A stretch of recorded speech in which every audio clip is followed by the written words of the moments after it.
નમસ્કાર, આપ જોઈ રહ્યા છો સ્પાર્ક ટુડે ન્યૂઝ। વાવ વિધાનસભામાં ઠાકોર સમાજનું પ્રભુત્વ જોવા મળ્યું। લોકસભાની ચૂંટણીમાં કોંગ્રેસના ઉમેદવાર ગેનીબેન ઠાકોરનો વિજય થતા વાવના ધારાસભ્યની સીટ ખાલી થયેલ હોય આવનાર સમયમાં વાવ વિધાનસભાની ચૂંટણી યોજાવા જઈ રહી છે, જેને લઈને ચૂંટણી ચહલપહલ ચાલુ થઈ છે।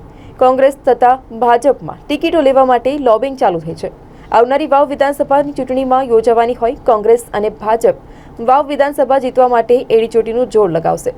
વાવ વિધાનસભાની વાત કરવામાં આવે તો સૌથી વધુ ઠાકોર સમાજના મતદારો હોય વિધાનસભામાં ઠાકોર સમાજનું પ્રભુત્વ છે। ભારતીય જનતા પાર્ટીમાં ટિકિટ લેવા માટે અનેક દાવેદારો છે, જેમાં ઠાકોર સમાજમાં લોક ચાહના ધરાવતા તંત્રીના હુલામણા નામ તરીકે ઓળખાતા કરસનજી રાઠોડ ઠાકોર તનવાડવાળા ભારતીય જનતા પાર્ટીના પ્રબળ દાવેદાર 30 વર્ષથી ભારતીય જનતા પાર્ટીમાં નિષ્ઠાવાન કાર્યકર તરીકે કામગીરી કરી છે।